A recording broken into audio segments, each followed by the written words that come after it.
دیکھیے احرام کی حالت میں جس پابندی کی خلاف ورزی کرنے پر دم یعنی قربانی کرنا لازم ہوتا ہے، وہ خلاف ورزی اگر بیماری یا سر میں زخم، پھنسی، پھوڑیا، جوں وغیرہ کی سخت ایذا کے باعث ہو تو اس میں قربانی کے بدلے 6 مسکینوں کو ایک ایک صدقہ دینے یا دونوں وقت پیٹ بھر کھانا کھلانے یا 3 روزے رکھ لینے یا قربانی ہی کر لینے کا اختیار اطمینان سے ہو تو حج سے عمرہ ملانے کا فائدہ اٹھائے۔ اس پر قربانی لازم ہے جیسے میسر ہو۔ پھر جو قربانی کی قدرت نہ پائے تو 3 روزے حج کے دنوں میں رکھے اور 7 روزے اس وقت رکھو جب تم اپنے گھر لوٹ کر جاؤ، یہ مکمل 10 ہے۔ دیکھیں جو شخص ایک ہی سفر میں حج و عمرہ کی سعادت حاصل کرے تو اس پر بطور شکرانہ قربانی لازم ہے۔ اگر قربانی کی قدرت نہ ہو تو 10 روزے رکھے، 3 روزے احرام باندھنے کے بعد شوال سے 9 ذی الحجہ تک رکھے اور 7 روزے 13 ذی الحجہ کے بعد رکھے۔ اس کے لیے ہے جو مکے کا رہنے والا نہ ہو اور اللہ سے ڈرتے رہو اور جان رکھو کہ اللہ شدید عذاب دینے والا ہے۔ حدود میقات میں اور اس سے اندر رہنے والوں کے لیے نہ تمتع کی اجازت ہے اور نہ قرآن کی، وہ صرف حج افراد کر سکتے ہیں۔ یہاں پر ہمارا 24واں رکوع ختم ہوتا ہے۔ اب دیکھیے آج ہم نے کیا کیا پڑھا، اس میں بہت تفصیل، ذرا زیادہ تفصیل ہے لیکن ہم اس کو شارٹ کرنے کی بہت کوشش کر رہے ہیں، اس کو مختصر۔ دیکھیے ہم نے پڑھا کہ ہر عاقل و بالغ مسلمان پر روزے فرض ہیں۔ روزے اگر واقعی تمام آداب کا لحاظ رکھتے ہوئے رکھے جائیں تو انسان میں تقویٰ پیدا کرنے کے ساتھ ساتھ انسانی احساسات کو بھی بیدار کر دیتا ہے۔ پھر بتایا کہ جس مہینے میں روزے فرض کیے گئے اس سے یہ خصوصیت و فضیلت حاصل ہے کہ اس میں قرآن جیسی عظیم الشان کتاب نازل ہوئی ہے، اور اس کے بعد روزے کے مسائل پر روشنی ڈالتے ہوئے بتایا گیا کہ بیمار یا سفر کی حالت میں عارضی طور پر روزوں کو چھوڑنے کی رخصت بندے کو حاصل ہے، جن کی بعد میں وہ قضا کر لے، اور اس امر کا بھی وہاں پر اس رکوع میں بیان کیا گیا کہ جو شخص انتہائی ضعیف العمری میں یا شدید بیماری کی وجہ سے روزے رکھنے سے طاقت نہ رکھتا ہو تو اسے فی روزہ 1 مسکین کا 2 وقت کا کھانا بطور فدیہ دینا ہوگا۔ رمضان کی راتوں میں کھانے پینے اور بیویوں سے ملنے کی اجازت ہمیں ان آیتوں میں بتایا گیا، اور یہ بھی بتایا گیا کہ اعتکاف کے عمل کا تذکرہ ہے اس میں کہ روزوں کے ابتدائی اور انتہائی وقت کا بیان ہوا، اور یہ بھی کہ دوسروں کا مال ناجائز طور پر کھانے اور لوگوں کو ناجائز مقدمات میں الجھانے سے باز رکھنے کی بھی تلقین ہمیں اس میں ملی، اور یہ بھی کہ قمری مہینے کے مختلف ایام میں چاند کے چھوٹا بڑا ہونے کی حکمت بیان ہوئی کہ اوقات کے جو انضباط اور حج وغیرہ کی تاریخوں کے تعین کے لیے ایسا کیا جاتا ہے، کبھی 29 ہوتے ہیں کبھی 30 ہوتے ہیں دن، یہ کہا گیا۔ اور دنیا سے برائی ختم کرنے کے لیے قتال فی سبیل اللہ اور اس کے احکام کا تذکرہ ہوا کہ پورے مکی دور میں مسلمانوں کو کفار کے ظلم کے مقابلے میں لڑنے کا نہیں بلکہ صبر محض یعنی ہر تشدد کے جواب میں ہاتھ نہ اٹھانے کا حکم دیا۔ اب اجازت دی گئی کہ اینٹ کا جواب اینٹ پتھر سے دے دو۔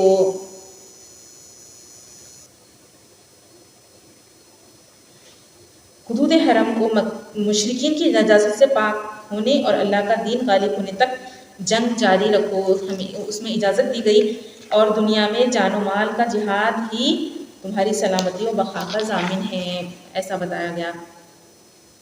اور یہ بھی کہ جہاد کا مقصد اعلاء کلمت اللہ ہے، چونکہ حق و باطل اور خیر و شر کے درمیان ٹکراؤ ازل سے ہے اور ابد تک رہے گا، اسی لیے جہاد بھی ہمیشہ سے اور ہمیشہ رہے گا۔ مسلمانوں پر لازم ہے کہ وہ جہاد کے لیے ہمیشہ تیار رہے اور دشمن کے ساتھ کمزوری ظاہر نہ کرے۔ اگر وہ دشمن کے ساتھ کمزوری ظاہر کریں گے تو اس جرم ضعیفی کی سزا ان کو یہ ملے گی کہ وہ اچانک موت کے سوا کچھ بھی نہیں ہوگا۔ پھر اس کے بعد میں حج و عمرہ کے احکامات بیان کیے گئے کہ اسلام کے ارکان میں سے ایک اہم رکن حج بھی ہے۔ اللہ تعالیٰ چاہتا ہے کہ پوری دنیا سے مسلمان سال بھر میں ایک مرتبہ مساوات کا عملی مظاہرہ کرے، عملی مظاہرہ کرتے ہوئے بلد حرام میں جمع ہو جائیں اور وہاں اس کے بتائے ہوئے مخصوص طریقے کے مطابق مخصوص دنوں میں حج کے مناسک اور اعمال ادا کرے۔ اس کے بعد 2 کرداروں کا بیان ہوا۔ ایک ناپسندیدہ کردار وہ یہ کہ انسان گفتگو میں تو دوسروں کے دل مول لینے کی کوشش کرے، لیکن کردار کے اعتبار سے جیسے ہی موقع ملے دوسروں کی جان، مال اور املاک سے کھیلنے کی کوشش کرے۔ ایسے کردار کا انجام جہنم ہے۔ اور پسندیدہ کردار یہ بتایا گیا کہ اس کا جو اللہ تعالیٰ کی رضا جوئی کی خاطر سب کچھ لٹا دینے پر آمادہ ہو۔ اللہ تعالیٰ ایسے پرخلوص لوگوں کے حق میں انتہائی مہربان ہیں۔ اس طریقے سے ہم نے یہاں پہ 24 رکوع ختم کیے۔ انشاءاللہ تعالیٰ کل 25ویں رکوع کے ساتھ پھر سے ملتے ہیں۔ جب تک کے لیے آپ کی بہن سیدہ منجیہ کو اجازت دیجیے۔ السلام علیکم ورحمۃ اللہ۔